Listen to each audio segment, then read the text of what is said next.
In today's episode of the Founder Ride, Randy chats with Brad Parish, owner of Archall Architects, a commercial architecture and design firm in Columbus, Ohio. Hello, Randy Gerber, and welcome to another episode of the Founder Ride. Thank you for listening. Here today with another fantastic, way above average guest. I'm glad he's here. I mean, it's way above average. Way above? Way above average. All right. We'll see where we go. Brad Parish with Archall Architects. Is Archall Architects or just Archall? Archall. Archall, that's what I thought. Yeah. So it's with we've added the architects in the past, but then we've added some additional services, so it makes us question it. Yeah. But originally Archall Architects. Yeah, and I really, because I actually did my research in advance. Yep. I knew it was Archall. Yeah. And felt the need to say, oh, by the way, they're architects. Yes. Not many people do when it's standalone. Yeah. Yes. Correct. Right. And we'll come back to this in a second, but I do want to note that he's married to an architect as well too. So it's just kind of it's not just a business, I perceive. It's a passion. Yep, most definitely. So, over the years, we've had different entrepreneurs on the show, and of course, everybody's journey is different. Brad's is different than I think everybody else's, and so I'm very interested to hear what he has to say. Although I know most of the answers. I want you to hear what he has to say. And Brad's journey as an entrepreneur was that he was an employee of the firm first and then bought it. And so I think most everybody, if not everybody, founded the businesses and grew them. Brad bought it, and I will say from our tenure together, he's grown it substantially. So talk to me about, when you went to be an architect, did you imagine you'd be an owner of a business? So going through school and all that, probably not. Where you go in school, you're in your education and you're dreaming about these significant designs that you're going to do in your life and all these and how it's going to impact your community. The dreamy side of architecture. So you really you wanted to change the world as an architect. Not change the world, but like have an impact on the community, right? I mean, and the world's big. That's big. Like fair. I'm more of a small community, have a smaller impact where it affects where I live, work, and play, right? So that was really my intent. And, I had the option of going to an Ivy League school out for graduate school, but I knew once I went down that path, I would probably be more of a researcher, like a professor at a university, and I wanted to be a practicing architect, and that was very, very important. Growing up, I loved building, I love watching, all the home improvement shows, just the really tactical nature of design and architecture and how things are put together. Is that a family thing, or does this happen to you naturally? It's happened to me naturally. I mean, my father did have a plumbing and mechanical electrical subcontracting business of his own, but I didn't have any real connection with it, but it's just the notion of building and that blue collar mentality. I grew up in Pittsburgh, so there was this. About that. Yeah, so we had this blue collar mentality as a family that we just, you work really hard, and you take care of yourself, and that's how you live your life, right? And that was instilled in our family from early on. Got it. Were you the first one to go to college in your family? No, my brother went. He's 8 years older than me, and he went up to Slippery Rock for music education. Okay, got it.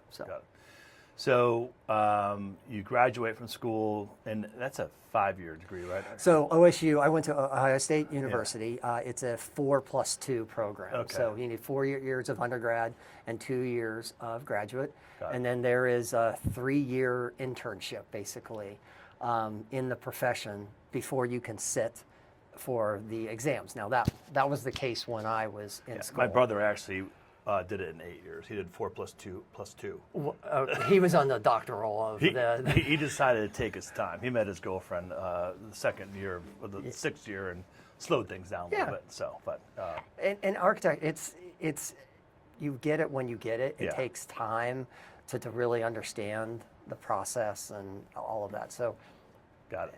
So your first job out of school was what? I worked for Philip Markwood Architects, who was here locally, small shop, talented. What does small mean? Small was size doesn't 7. matter. Yeah, Size always matters. Size matters, right? So it was seven employees. Okay. And he mainly focused on religious work, so churches. Got it. So I did church work for 1 year to date. Loved the projects, loved what they stood for, loved the impact of it. Way too slow for my hunger for the profession. Slow because You design it, then you fundraise for 3 years, then the building comes to fruition. Got it. It's a slow burn, and I'm coming out of graduate school, hot, ready to go, and I'm doing 1 or 2 projects a year. Got it. Wasn't getting the reps in, and I believe architecture is about reps. Explain that to me. Meaning the more times that you go through a design process, more times you go through developing the construction documents, more times that you go through construction administration, all the phases of a building, you get stronger and you get more confident. And do you get more creative? Yeah, you get more creative. Really? Because you learn in construction what you shouldn't do and how to make it better. Got it. Makes all the sense in the world. So it's just a constant cycle of learning. Got it. And the more reps you can do, the more you're going to grow and the faster you're going to grow. Got it. So I think love the firm, love what they did, just the pace at what it was. I mean, Philip, he was a talented architect. So this is really not a relevant question, but more curious. At this stage in your life, having your own business, very successful, we'll get to that in a second. Would you design a church as a passion project today? We actually started getting back into some religious work. Okay. Just religious work different than a church. Church, it's the same. Yeah, Okay. kind of same sector we ball it in. Okay. And last year we saw a rise in this, in those types of projects, and they were starting to come to us. Okay. And it was basically relationships, because we were active in our church, and my business partner was active in his church, and those relationships kind of spawned. And so we developed there were 9 church projects last year, and we're seeing where we can make an impact in that sector at some point.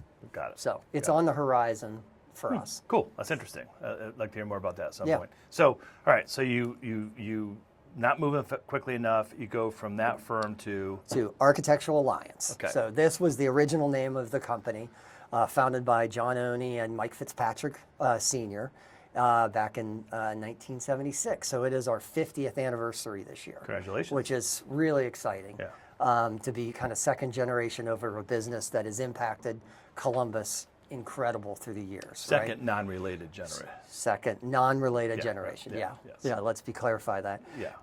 And so I started working with them, and they had a stronghold on the automotive industry, automotive dealerships here in Columbus and surrounding outside. The relationships with all the big names that you know in town when you drive around the outer belt. So we were known as the auto guys for dealerships. And Primarily in Central Ohio, though. probably in Central Ohio, Okay. yeah. And we have a strong relationship with Rainier Construction, and we would do a design-build relationship through the years and go from, one client as a team to develop the project from start to finish. And it's worked great for 20-some plus years at this point. Good. 30 Good. probably. So you bought the firm. So let's start with this. Why did you buy the firm? Why did I buy the firm? It really starts with coming out of the recession. Which one? Which one? So I'm going to go the 07, 08 one. Okay. Is our firm, we took a big hit, but we still, based on the goodwill of Mike and John and their relationships, we survived it. And we came out saying, hey, we really need to diversify the project types because we were 80% automotive work, right? And that was like, we can diversify and still make this thing grow. So you were driving the bus on this, or they were I driving? was driving the bus on So this. at this point in time, you're still an employee. I'm still an employee who in there. cares a lot about the business. And I saw, the owners, they were up there in age. What does that mean? They were old. What does that mean? What is it? They were seasoned. I don't know. What's the... Well, I'm 57, turning 58 next week. So am I seasoned and old? Yeah, you are seasoned. Oh, fair enough. No, they were a little more seasoned, I think, at that point. You think they were in the 60s? 60s. They were early 60s. Yeah. So, And, I mean, still killing it, still doing great work, and building relationships. But there was never a real true succession plan to Architectural Alliance. Yes. There wasn't. And that's where I saw an opportunity. And I said, I could either go out and start my own thing, and had some opportunities to do so, didn't take them. I realized I worked better as a team, as... What made you think? So I'm curious to hear you say that. I'm curious to understand why you said that. I don't know. I just never thought of, even in school, it was always like group projects. I would be the leader on it and kind of, wrangling the group and making sure everything was covered. I thrive in that leadership position. Got it. And I knew that from school. Got it. I would say I'm not the most talented architect. We know that, but come on. But I mean, I'm look also at your clothes. Look, what's wrong with my clothes?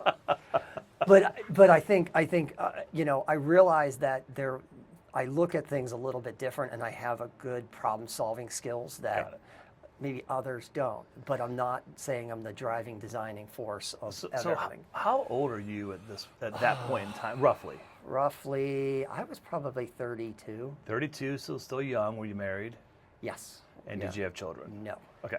So 32, a few years out of school, married, and you're recognizing that you could go out on your own. Yep. There's opportunity. And also, this is pretty impressive, frankly, you recognize at 32 that the owners did not have a succession plan, at least anything serious. Nothing serious that was ever presented. And it struck me as, like, at that point, like, do I wait for them to come approach me, or do I just go approach them and come up with the plan to buy them, right? So one's proactive, one's reactive. Right. And I was like, look, I need to go figure out a plan, because I don't know if they will take the initiative, and then the time will just pass and we'll miss the opportunity, right? So I was really frank with the two owners. And I How'd you approach it initially? I just basically I said, I'm really interested in taking on the reins of the company, honestly. But I said, I don't know what that means right now. How'd they react when you started off that way? Was it a, hey, you punk, what are you doing? No, it wasn't like that. I think, and it was a lot of discussion with John Oney, with him. And I think it was at a time in his life that it was like, it's like, I better do something, or I'm not gonna have I'm gonna lose a lot. I'm just thinking about myself, that if one of my employees approached me tomorrow and said, hey, I want to talk to you about buying the business. I've never thought about that before. As I'm thinking about it for the first time, like, how would I react to that? Would I be offended? Would I be flattered? Would I need to fire that person on the spot? Kidding-ish. No, I'm actually kidding. But that's interesting. But it's twofold, I think, in this. So first, in my interview process with John Oney, he said, well, where do you see yourself in 5 and 10 years? And I said, I could see myself owning a company. So in the and he still brings that up today. Okay. When we're socializing and stuff, and he's like, you said the first day that you wanted to run a company. Okay. So it was like he knew that there was not a total shock. Got I it. think at the time it was a shock. It was a really very there was things The that aligned. the moment. The moment was probably a lot of drama, right? Got Of it. course, That and makes sense. reacted that same way. But I don't believe it was like, he's got to get out. No, I think at that point I showed enough of dedication and fortitude. And all kidding aside, a good architect too. I tend to try to think that, yeah. But true, right? Yeah, I believe so. I mean, I've had, and the market says so. and the market says so, and I've held. That's your reputation, as I understand. You're an excellent architect. Yeah, and so horrible dancer, but great. Horrible, architect. yeah. I don't know. Great architect is not my language. It's not who I am. It's, if you know me personally, I don't want to be the center of attention. Sure. Typically. I don't want to belabor this point necessarily. That's part of your gracious ego, but it's important to understand you are an expert at your craft. I tend to try to be. Yeah, I am. Yes, you're going to tell me to. Can you just say it? Can I? Yes, I'm really good at my job. Thank you. I feel a lot better about where we are in that round. Do we need a couch? Or we? Do you want to sit next to me? No, I don't want to sit next to you. Okay, so I'll get to what happened next, but before I get there, I have a really important question. Who helped you frame the thinking? So when you were making this decision to talk to them about buying them, who coached you through that? Forget the transaction itself. I'm just talking about just the general messaging, or did you do it all on your own? The initial message was me. Okay. Most definitely, it was me. But as I said, I told them I don't know what this looks like. Yeah. I don't have a time frame expectations. We need to go into this together to figure this out. And John was really he was very receptive to the point that he kind of opened up the business and said, "Here's the books. Here's the thing." And I was like, "Okay, whoa. I don't know what any of this means." Right. And so he allowed me to get an outside consultant to basically give me an MBA on business. So I want to take a pause on that for a second. Yeah. We'll come back to that in a second around when he opened the books to you. But this is really fascinating. So one of the things I talk about a lot is being an entrepreneur is a very lonely place. Mm-hmm. And so here you are at 32 years old. Don't consult your parents. Probably talk to your wife. Yeah, talk to my wife a lot. And really didn't talk to your friends or anybody else. You just made a decision very independently, very on your own, and approached them. That's awesome. I love hearing that. Yeah. Good for you. Yeah. So, so anyways, he opens the books to you, and you don't know what you're doing. You hire an outside consultant. Yeah, I have an outside consultant, and he came in, and I mean, it was incredible. I mean, just from the simple things of reading a P&L monthly, the good, the bad, going back in historical data, organizing the P&L, just organizing the business so that you understood what the value of it was. Right. I didn't even know what the value, when I said that to John and Mike, I had no idea what the value of the company would be. Right. So that's where it took a good year or two to organize it and get it thought and say, is this company really worth purchasing? Got it. And it did. It was. It revealed itself slowly and surely. So how did you arrive at the actual value? You purchased it from them. So I understand the whole process of getting valuations. Yeah. I have all kinds of views on that, of course. Yeah. I think you know. Yep. But how did you arrive at the value with those guys? The value of it was, we created a formula, and we went back and forth numerous times on over 6 months, a year. Probably a year, maybe a year and a half. Yeah. And again, at that point in my career, you're 34 now. 34-ish, okay. yeah. Yep. And at that point in my career, I wouldn't say I had a stronghold client base because I was just starting that multifamily mixed use sector in our company. We had done some previous work. I started with those relationships and then spawned to others here. So that was like 2011, 12, 13. I was getting market share of multifamily projects. Got it. So I was, at that time, it was like, I wanted to buy the company, but it was like, not right now. I didn't have I didn't have enough of the book of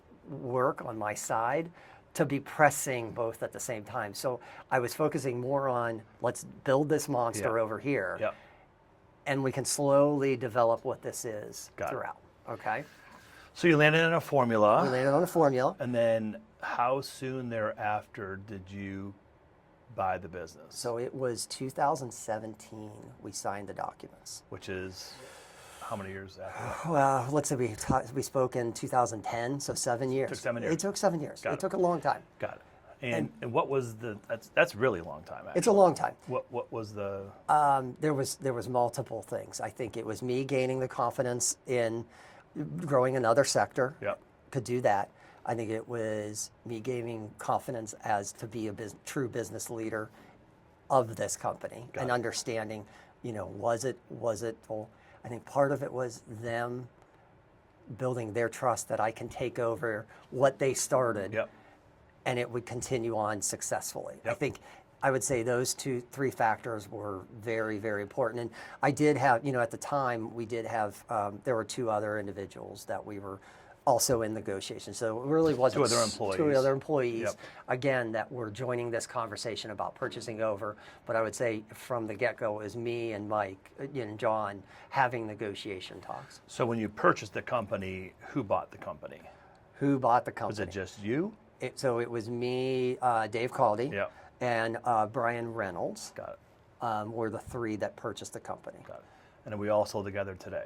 We are not all still together today, but go ahead. And how did that transpire? That transpired by Brian Reynolds getting another offer to run or be CEO at Rainier Construction, who was our longstanding partner through the years. And I think it was a great opportunity for him. Looking back now, I think it was a great opportunity for Architectural Alliance, now Archall. Everybody wins. So no hard feelings. It was a little discomfort, probably. It was discomfort in the beginning, but I think through the years I've gotten this has been really good for Brian, for his family, and for both of our companies. So let's go back to that 7-year window. You mentioned primarily your journey. What about family? So you're obviously already married. Did you have kids along the way? We had kids along the way. So our boy was born in 2014. It wasn't a trick question. That was a trick question. It was not a trick question. No, that's a quick trick question. Yeah, so, 2014. Yeah, he's 14. We'll go with 2012. No, 2012. 2012. Yeah, we're going to cut that. Yeah, right. Yeah. So we're gonna start with that. No. Your architect can do basic math. I cannot do ages. Yeah, he's 14 now, and so yeah, we had my son, and then was so interesting when my wife was on maternity leave, she decided to start her own firm, and couldn't come to an agreement with her past, and she started her own residential firm here in town, and So she was working somewhere else. She was working somewhere else. She decided to leave and start her own thing. So she didn't buy that firm, right? She started from scratch. She started from scratch. So which was interesting because I was able to see what that process is like from scratch and say, okay, well, if I would have had to do this, this is how you would have done it. But she was the driving force, obviously, for that. So you had a lot going on that 7-year window. You have 2 children. 2 children. Wife starts the business. Company's growing. And understanding formulas, you're probably working against yourself. In other words, that every year revenue goes up, your formula hurts you in terms of dollars. Yes and no. The formula that we came up with was we had a multiplier through the years, and the multiplier was heavier on the past years and less on the new years. So that's how you deal with that. That's very smart. Whose idea was that? That was mine. You know what? I just learned something today. That if I ever an employee by a company, that's clever. Don't do a multiplier that blankets an average over the years. It's got to go down as you go up because you're taking more of the lead through the years. How long did the previous owner sign off on that? Did they get it immediately, or was that a big sticking point in negotiation? No, it was early on. Right. Actually, it was early on. Right. It was not a big. It was not, and it was a 5-year window. We took a 5-year window. So you knew it was going to take a long time. So this but to calculate 5 year backwards. Got it. And then it was a rolling as we were going through the years. We were testing it. Got it. Right, and it was working, and the number would as the revenue grew, it grew incrementally, but it didn't do the same amount. That's clever. Good for you. Yeah. All right. So since you bought the business, what has happened to the revenue? We're at almost a 4x now. 4 times. 4 times. So you said 17 you bought it? 17 we signed the papers. 2020 we actually took control of the company. Okay. So in less than 6 full years, you've grown the revenue 4 times. Mm-hmm. That's remarkable. Which is why, by the way, when we talk about entrepreneurs, and I think everybody thinks about founders as entrepreneurs, which by definition is true. However, here, a great example of a young guy. I didn't realize you were 32 at the time. You knew at that point in time. I guess you knew probably, previously, right? But you had took the initiative to start the change, and here you are. You get control of the company, and grow it 4 times in revenue, and profits have gone up as well too substantially. Yep. Yeah. So how'd you do that? That's a big growth in a short period of time. So I had got some advice along the way from my uncle, he was a dean of engineering down at VCU, and he said, you know, you don't have to grow this business yourself. He was like, find the smart people and swarm them with you. Who is your lieutenant? And he's used that term, who's your lieutenant? At the time, didn't really have the lieutenant like in mind and all that. And so what that ultimately, that conversation led to is, I just need to find the individuals to work together as a leadership that we can go forward. And so, you know, back in 2017, we actually started our EOS journey, which for us was the game changer to where how our business grew. It empowered us with tools and, you know, communication methods and really focused efforts year by year that we could grow the business towards our 10-year. Got it. What are the biggest things that I don't know if you use the word changed, but, you know, matured, grew through the EOS journey? I mean, no matter how you cut the mustard, 4 times growth revenue is staggering. Yeah. Particularly, you think about, you're an engineering firm. Yeah. You don't develop software, right? No. So what were the biggest changes you made? One, we focused on other sectors, I would say. That really, so we diversified, you know, the mixed multifamily, and I'm going to be honest, we hit a great time in the market. I mean, a little bit of luck. A little bit of luck. Sure, you got sure, a little bit of right. luck. We also had some commercial trucking, also was killing it in that time period. And this is like the 16, 17, 18 years. Got it. That 19 rolling into there was a massive growth from 17 to 2000. Got it. So is there any type of, what I'm hearing you say is that we were flexible in who we're serving. Yes. And we were not just flexible, but strategic. Strategic. And strategic and opportunistic both. Yes. Right. So that says to me that it's a part of the culture of the organization. Is that what changed in your EOS journey, or do you think the firm was always, because you said 90% was automotive? Yeah, I would say what's changed is we became more structured and we became more organized and efficient in delivering the project types.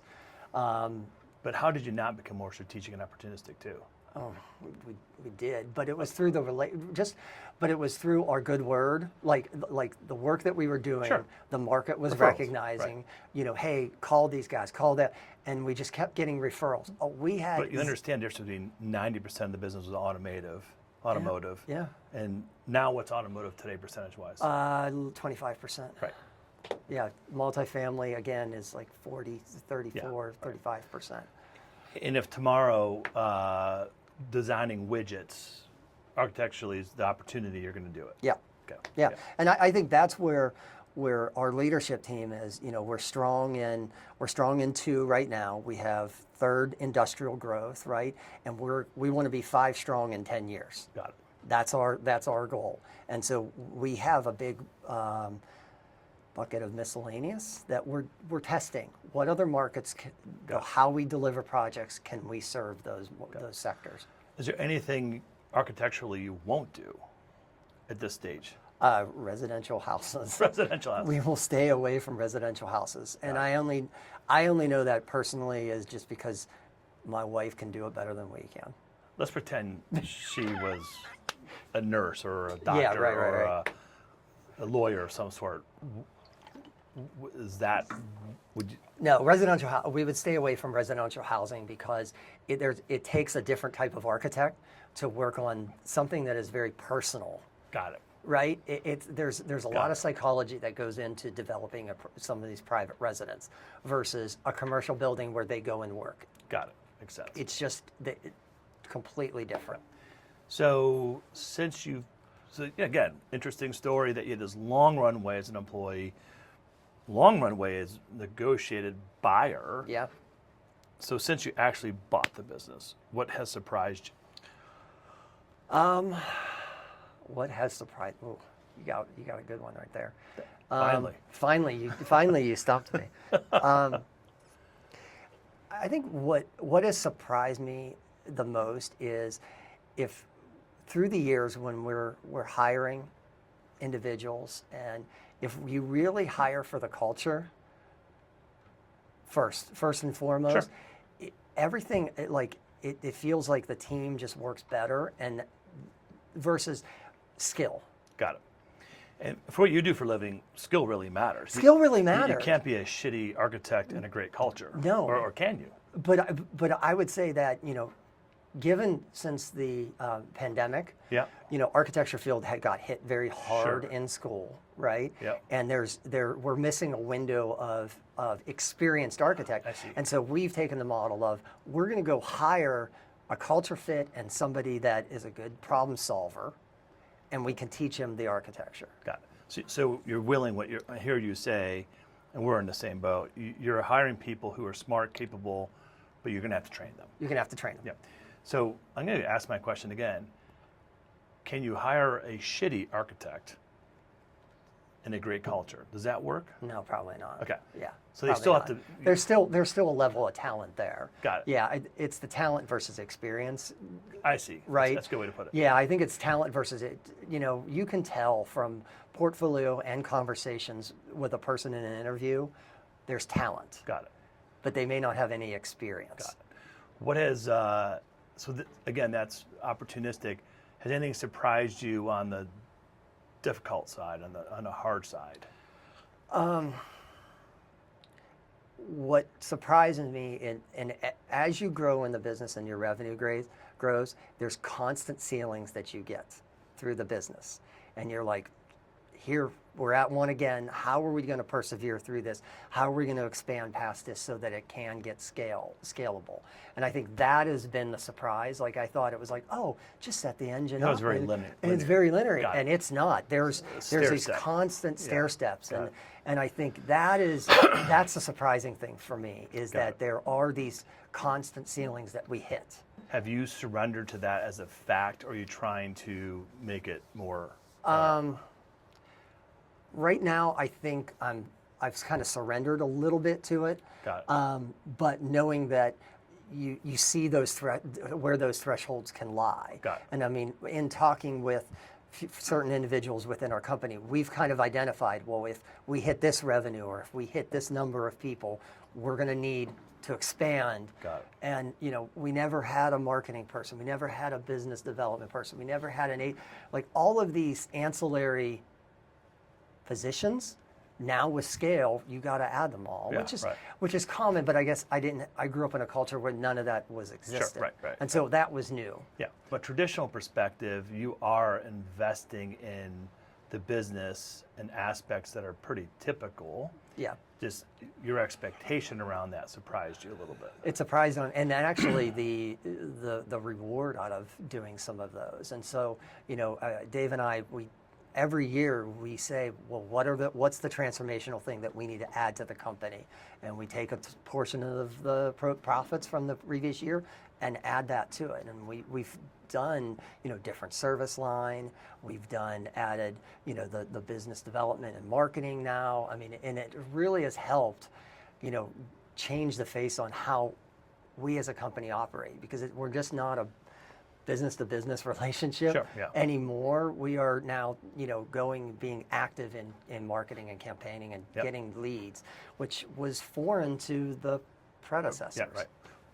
So obviously, you and Dave have a good relationship because you don't accidentally 4 times the revenue in less than 6 years. What's been the biggest challenge or biggest thing you've had to change? And I don't want this to be. This is not a negative question, but. This is not a negative question, and relationships are always hard. Yeah. So, having a partner, what have you had to work the hardest at, probably? I would say it's the communication skills with a partner, and knowing how to have successful, active conversations that moves the needle, versus just two guys in a room butting heads and walk out. How do you solve for that? What's the biggest thing you learned? And that's a really great. Time took a lot. Got it. Time took a lot. A lot of I would say the EOS tools that we did, our leadership team. I mean, in the beginning, our leadership team meetings versus now are completely different. How so?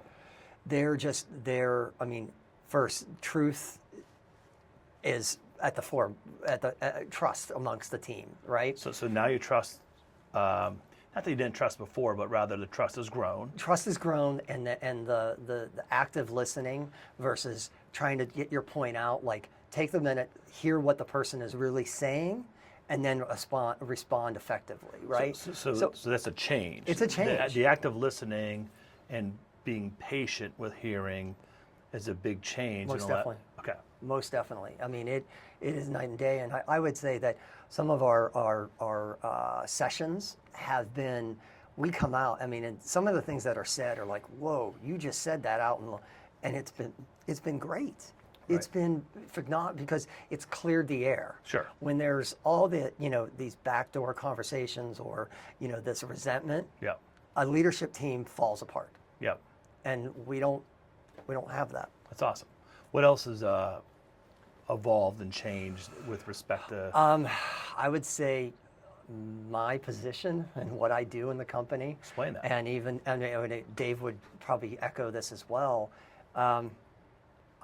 I've had to be very adaptable. We talked about adaptability in sector. Mm-hmm. I've had to be very adaptable in my growth as CEO, and from where I was to a lot of relationships with clients. Still have those today, but I've tried to pass those off to others so that, they can have that FaceTime. It's less about me, more about the company and what we can do overall. And that's different from the architect that I was back in 2008, Sure. right? Sure. So, I mean, this is a simple thing to say, but what I'm hearing you say is that you were aware and engaged to go from working in the business where most of the time you're working on the business. Yeah. Yep. And I would say this year has probably been my most successful, where it's been mostly on the business. I know we're only 3 months in, but I'm impacting more of the different departments than I ever had, because I spent more time focusing on it. So that's a whole different skill set than being It's an a architect. different. So where did those skills come from? I don't know.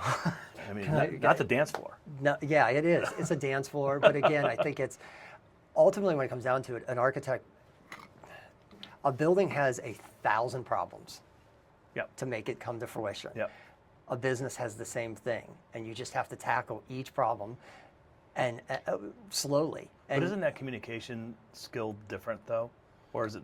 yeah, communication with people, Yeah. most definitely. Yeah, I mean, like so, this is really a question. My perception, and we've worked with architects over the years, that you're trained as, I will always view as an artist in many respects. I mean, that's probably not Yeah. And you have this, the certain set of engineering standards and construction standards and client demands, et cetera. You learn to communicate within that framework, right? And as you said, more at bats gives you more skill, et cetera, et cetera. Well, here you are now, and you're coaching people. Mm-hmm. It's a whole different animal. Whole different. So where does that skill set come from? So it's not. But that's it's not part of just problem solving. It's coaching people. It's coaching people, but again, back to the reps. Like my confidence in knowing, if I have to get in there and do it, I know how to do it. But I'd rather teach you how to do it in the end. And so you have to. Now, I was active in sports, growing up and all that, and coaching mentality, coach soccer. You know what I mean? Yep. It's no different than coaching Little League baseball, right? In my mind. Sure. And just taking the time to put the effort into somebody else so that they can rise up above. Coach, listen, give feedback. Listen. Yeah, and rinse and repeat. Good. And that's really where it comes from. But it is, I would say it's a completely different skill set than what an architect is. Oh, I completely. And I would say it's not a skill set that every architect has. It's intangible as whether you're a type A personality or not. Well, let me interrupt. Which I know you're surprised I'm interrupting. Not at all. It's not a skill set most entrepreneurs have. Like that transition at a young age is pretty unusual for that standpoint of really going from being an architect to a coach of other people. And your next, I have a view, but I'm going to hold it. Yeah, go what ahead. do you think your next journey is as the owner and the primary owner of Archall? So the path that I'm on right now is trying to give others the same opportunity that I was given with Mike and John. Yeah. So let me interrupt you. I know that from our previous conversation, but to me, I think your next journey is that now you're coaching a group of Young 30s. How many people? We have 50 people 50. now. So here you are, and you transition from an architect owner to a coach owner. Yep. And I presume you're doing a lot of coaching with a lot of different people, right? It seems to me your next evolution as the primary owner is coaching coaches to coach. Already doing that, yes. Yeah. It's really because you can't leverage yourself with 50 people. No. So it's learning how to inspire people to coach and coach coaches, and this becomes exponential. Exponential. And I think that's where, even through the growth from 17, is we've restructured the relationship between Dave and myself and the company so that we can empower others underneath so that they can be coaches and have more say in the development of other individuals. It doesn't have to come to us. Yeah. And that process, again, that's part of that adaptability. Like, I was in this seat. Oh, now I'm in this seat. Now I'm in this seat, and that's okay. I think as an entrepreneur, you should be okay with being in the different seats and move when the timing is right. Got it. And that was probably the most critical thing throughout the last several years, is knowing when I got to get out of that seat. Got it. Give it to somebody else Right. so that I can go and do something else. Got it. I have an uncomfortable question for you. Okay. And I know you think it's about your haircut, Yeah. but it's not. You grew this business fourfold in revenue. You've matured, evolved, and grown as an entrepreneur to realize you have to, again, architect, coaches. And you said a few minutes ago that you're thinking about, how do you give somebody else the opportunity that you have? Well, what if you grow at 4, 5, 6 times revenue again, and a person can't afford it? How do you feel? Is selling to a third party, selling to a larger organization on the table, or do you feel that so grounded in the opportunity you receive that you have to give that? And that's obviously a big word, but Yeah. I know you would prefer to. That's not on the table. Right. We're moving on. We're moving on from that. Yeah. Like, how do you feel about that? What if you grow this 4 times more revenue, or a person, or even 3 people can't buy it from you? Yeah. That's an active conversation that we're having right now. Who's we? Dave and I, Okay. as the sole owners at Right. this point. Right. And I think the struggle that we have is the culture shift that will occur if an outside company comes in. It would have to align with our values and how we operate projects, and it's not. That would be the thing that I would want to hold in integrity. You had the right buyer, which does happen. Right buyer, yeah. You're fine selling to a third party. It would have to be the right scenario. Got it. Yeah, and again, it would have to be there to protect the value, the cultures, and sort of how we deliver projects. Because I still feel in our marketplace, we deliver them just a little bit different. It's a little bit little different experience for our clients. So what you really mean to say is a better experience for your clients. Different can be bad. Yeah. Right. Yeah. It's better in the fact that our repeat business is very, very high. Yeah. And you don't get a high repeat business if they don't enjoy the experience. Right. They don't, you're not proven to be a trusted partner with them. Got it. So we're running out of time, and I have to ask this question because I know what stress has done to me in my life, and I think about this rapid growth. I keep going through this rapid growth you've had in a short period of time. How have you dealt with the stress? How have I dealt with the stress? Different ways throughout the years, to be honest with you. Or do you not recognize any stress? I did early on. Okay. I think at this point, like where I sit today, it's just when something comes up, it's something else to solve, and I just don't let it really eat at me anymore, like it used to. So recognizing when to panic, when to really be emotional about it. Yeah. And at this point, I'm past the emotional state of, Got it. because every year something new surprises me, right? Yep. You talked back to Yep. that question. Yep. And it's just like, okay, well, we'll figure it out. We'll move on from it. How did you learn to deal with that? I mean, it's such an unusual, was it just, God's given? No, it wasn't God's given. I mean, so on a personal side, when I was 7 years old, I was diagnosed with Ewing sarcoma. So it was cancer in the right mandible. Very, very rare disease back in that. That was June of '87 that I was diagnosed with this. And it was one that, hit our family hard, obviously. Sure, right. A 7-year-old child, diagnosed with cancer, and not really a clear roadmap through it, and how to solve it, and how to really beat it at that time. Yeah, right. And so, I had 2 years of chemotherapy and 35 treatments of radiation, and 17 plus surgeries, from removal of the jawbone and the cancer to reconstructive surgery. Was located in Pittsburgh, UPMC, Children's Hospital, was phenomenal at the time. And so it was one that was like, looking at that throughout my life, is like, there was unknowns to every corner that we would go. Got it.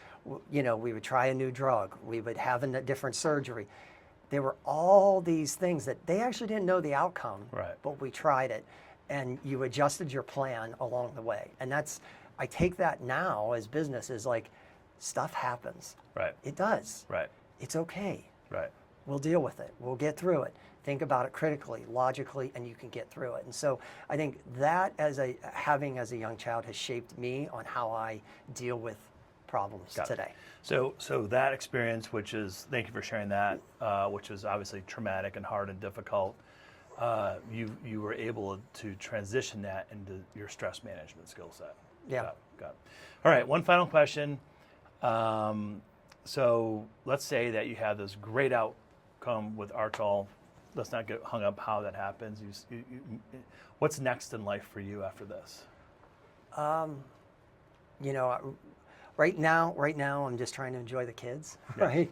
Obviously, we've got our numbers of vacations planned, because they're going to be going to college here in the coming years, and we really want to focus that. My wife and I'd really like to work with her on some residential homes throughout. I know it's crazy. I know we have some crazy dreams about just developing, one a year, just kind of fun things. Not for a living then. Just not for a living. Just to do it for fun. Just to do it for fun. Yeah. I think we get a lot of. We do get a lot of joy working together. Sure. In that, even though we would never work in the same company, right. Together. But Right. it's one that we just enjoy each other, as we go through this process of design, and it's fun. Right. So let me, we'll end on this. I think it's a funny story, and if Amy does not, she'll cut it from this video.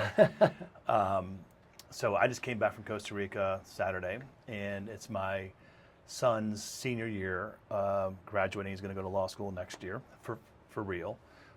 He got into a really good one. So, and he, my other two kids, my daughter was in a fraternity, business fraternity, social sorority. My youngest son is still in school, is in a business fraternity and a Greek fraternity. Like, when I mean Greek, like heritage Greek. Yeah. And a social fraternity. But my middle son, Nico, never, he just was a simple kid and didn't want anything. So for his senior year, I'm like, for spring break, do you want something special? Because I spent all this money on your siblings, but not on you.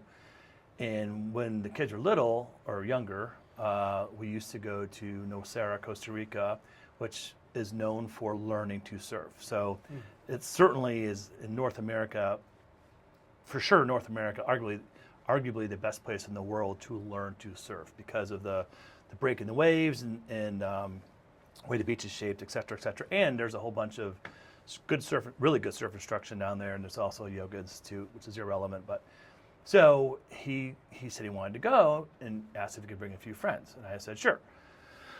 We didn't define what that looked like. Found this house that this phenomenal location in Osara, which is very hard to get to. The last 35, 40 minutes, you're on a dirt road. When I say dirt road, like you're getting thrown around in the bus, Okay. you know, or in the van, whatever. So he invited, and the house slept 20 some odd people or something, I don't remember anymore. And he invited 9 of his friends who are all 21 to 22-year-old males, okay?